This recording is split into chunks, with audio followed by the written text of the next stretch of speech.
안녕하세요. 메이저리그 칼럼니스트 이현우입니다. 클레이튼 커쇼는 지난해까지 169승 74패, 2274.2이닝, 평균자책점 2.44를 기록 중입니다. 평균자책점 2.44는 라이브볼 시대를 기준으로 2000이닝 이상 소화한 투수 가운데 역대 1위에 해당하는 기록입니다. 그러면서 커쇼는 지금까지 싸이영상을 3번, MVP 1번, 골드글러브 1번, 평균자책점 1위를 5번 차지했죠. 이런 정규 시즌 기록과 수상 실적을 고려했을 때 커쇼는 2010년대 최고의 투수라는 이름이 잘 어울리는 유일한 투수입니다. 한편 커쇼는 경기장 밖에선 누구보다 사회봉사를 열심히 하는 좋은 사람이기도 하죠. 하지만 많은 분들이 알고 있듯이 가을만 되면 흑역사를 정립하고 있는 투수이기도 합니다. 이번 영상에서는 한때 지구상 최강의 선발 투수라고 불리기도 했었던, 그리고 지금도 에이스급 활약을 펼치고 있는 2010년대 최고의 자완투수 클레이튼 커쇼에 대해서 얘기해 보겠습니다.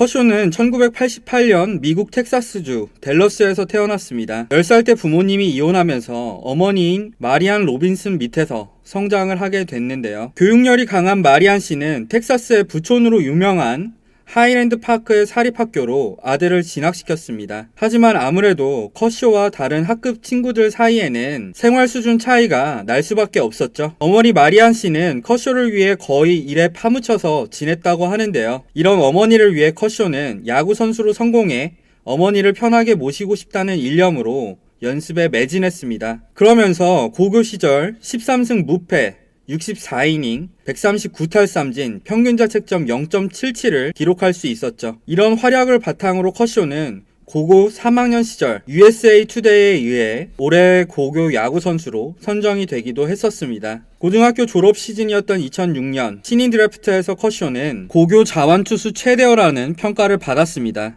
하지만 텍사스 A&M 대학에 장학금 제안을 받았기 때문에 바로 메이저리그 팀과 계약을 맺을지 불확실한 상황이었는데요. 이런 이유로 드래프트 최상위 지명권을 가지고 있던 구단들이 커쇼를 지명하지 않았습니다. 그러자 전체 7변 지명권을 갖고 있던 다저스가 커쇼를 지명하게 됩니다. 그리고 무려 230만 달러에 이르는 계약금으로 커쇼의 마음을 돌리는데 성공을 하죠.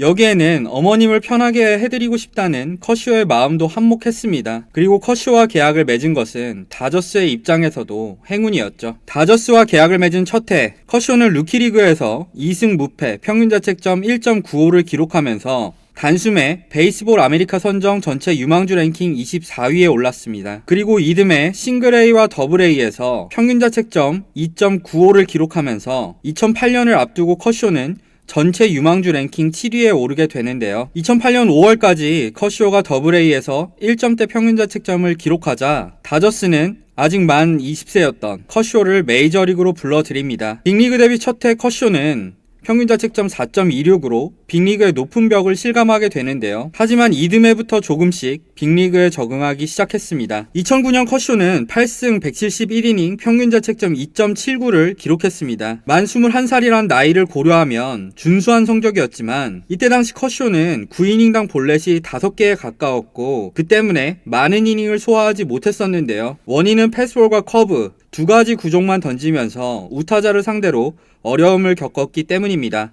하지만 이듬해 커쇼는 13승 10패, 204.1이닝, 평균자책점 2.91로 마침내 커쇼라는 이름값에 어울리는 성적을 기록하기 시작했는데요. 비결은 패스볼과 커브에 이어 슬라이더의 구사율을 끌어올리기 시작했기 때문이었습니다. 그리고 2011년 만 23이 된 커쇼는 마침내 잔재력을 만개시킵니다. 2011년 커쇼는 21승 5패, 233.1이닝, 248탄삼진, 평균자책점 2.28로 다승 평균자책점 탈삼진에서 모두 내셔널리그 1위를 기록하면서 투수 트리플 크라운을 달성합니다. 그러면서 생애 최초로 내셔널리그 싸이영상을 수상하게 되죠. 커쇼는 이듬해인 2012년에도 14승 9패, 227.2이닝, 평균자책점 2.53을 기록하면서 싸이영상 2위에 올랐고요. 2013년에는 16승 9패, 236이닝, 평균자책점 1.83을, 14년에는 21승 3패, 198.1이닝, 평균자책점 1.77을 기록하면서 2년 연속 내셔널리그 싸이영상을 수상합니다. 특히 2014년에는 내셔널리그 MVP를 동시에 수상하기도 했었죠. 그리고 2015년에도 16승 7패,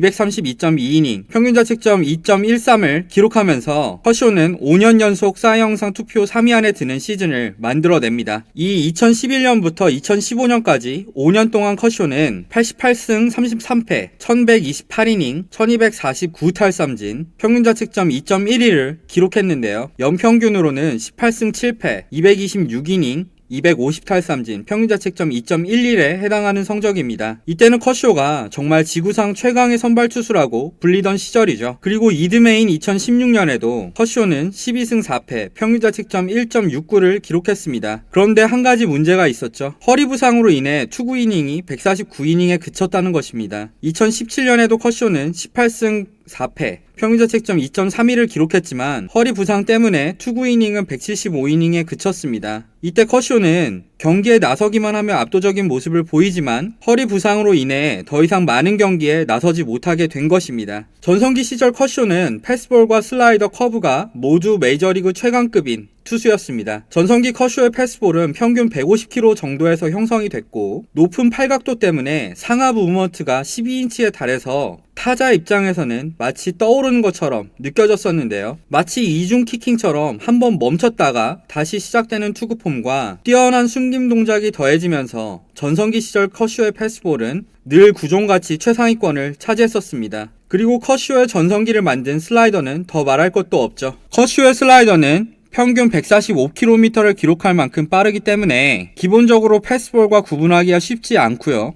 홈플레이트 근처에서 변화가 시작되기 때문에 타자 입장에선 공략하기가 정말 까다로운 구종입니다. 마지막은 역시 커브볼인데요. 커쇼는 최근 유행하는 너클 커브가 아닌 전통적인 슬로우 커브를 던지는데 그 낙차가 엄청납니다. 게다가 패스볼과 구속 차이가 매우 커서 타이밍을 빼앗는 효과도 있죠. 전성기 시절 커쇼의 커브는 메이저리그 최고의 구종이었습니다. 2013년에는 커브를 던져서 한 번도 홈런을 맞은 적이 없었을 정도이니까요. 이렇게 전성기 시절 커쇼는 이 세 가지 구종을 앞세워 메이저리그 정상급 투수로 군림할 수 있었습니다.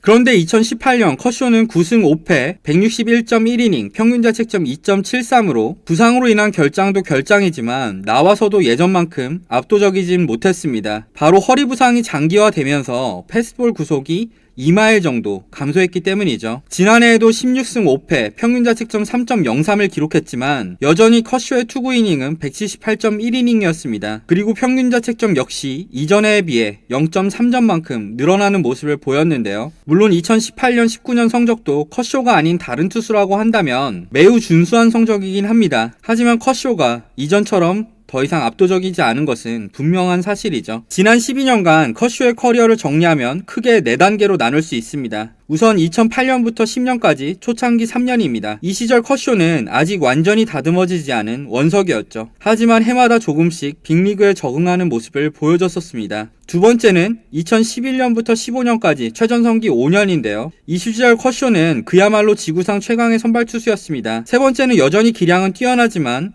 허리 부상 때문에 출전 경기 수가 줄어든 2016년, 17년입니다. 그리고 네 번째는 최근 2년이죠. 커쇼는 여전히 준수한 성적을 거두고 있지만 구속 저하로 인해 더 이상 예전만큼 압도적인 모습은 아니게 됐습니다. 하지만 슬라이더를 마치 컵 패스볼처럼 활용하면서 슬기롭게 노쇠화에 대처하고 있죠. 그리고 2020 시즌을 앞두고 커쇼는 다시 한번 변화를 시도했는데요. 바로 첨단 장비를 활용한 데이터 분석을 훈련에 직접 접목시키는 드라이브 라인 베이스볼에서 겨우내 훈련을 한 것입니다. 그러면서 시범 경기 첫 경기부터 150km를 기록하는 등 달라진 모습을 보여주고 있었는데요. 메이저리그가 재개되면 커쇼가 어떤 모습을 보여줄지 기대되는 이유입니다. 이렇게 정규 시즌 커쇼는 누구도 부인할 수 없는 현역 원탑급 선수였습니다. 하지만 커쇼에게도 약점은 있는데요. 바로 가을 야구 성적입니다. 커쇼는 포스트 시즌 통산 32경기에서 9승 11패 평균자책점 4.43을 기록 중입니다. 정규 시즌 통산 평균자책점이 2.44니까 2점 가까이나 높은 수치죠.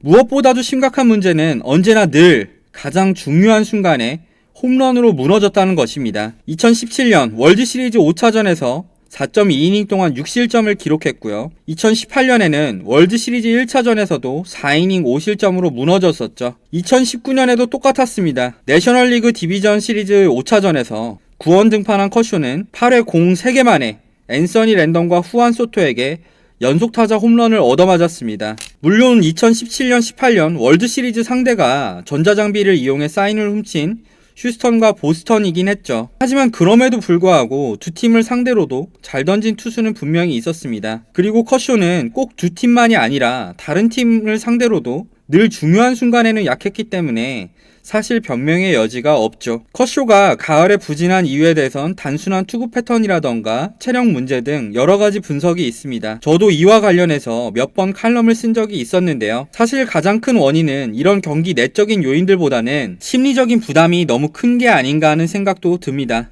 즉 새가슴이라는 거죠. 커쇼는 등판을 앞둔 날에는 누구보다도 예민한 투수입니다. 아침부터 중얼중얼 혼자서 마인드 컨트롤을 하는데 주변 동료들과는 말 한마디도 하지 않고 웃지도 않는다고 하죠. 경기 중간에도 더그아웃에서 혼자 앉아있고요. 경기가 안 풀리면 감독에게 화를 내거나 혼자서 괴성을 지르기도 했었습니다. 오죽하면 소꿉친구인 아내가 도저히 같이 있을 수 없다고 쫓아낼 정도였죠. 하지만 경기가 없는 날 커쇼는 사람 좋은 선수로 돌아오게 됩니다. 잘 웃고 친절해지죠. 기본적으로 다저스 선발진의 리더로서 류현진을 비롯한 동료들을 잘 챙긴다고 하죠. 한편 비시즌이면 커쇼는 아내인 엘렌 멜슨과 함께 아프리카로 봉사활동을 다니고요. 삼진 하나당 $600를 적립하는 등 후원금을 모아서 기부도 합니다. 매년 자신의 이름으로 자선 탁구 대회를 개최하기도 하고요. 이런 이유로 커쇼는 2012년 사회봉사활동 및 스포츠맨십에서 우수한 선수에게 주어지는 상인 로베르토 클레멘트 상을 수상하기도 했었습니다. 요약하자면 커쇼는 만 20살이었던 2008년에 메이저리그에 데뷔한 천재 투수로 이른 나이에 다저스의 전설